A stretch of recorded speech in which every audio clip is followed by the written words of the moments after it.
এর একটু বাচ্চাদের মোটামুটি সেফ আছে, সমস্যা হয় না।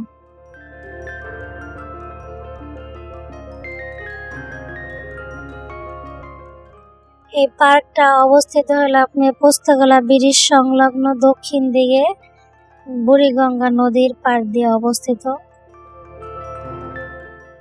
নদীর একটা সুন্দর ভিউ পাইবেন এই পার্কের ভিতর আসলে।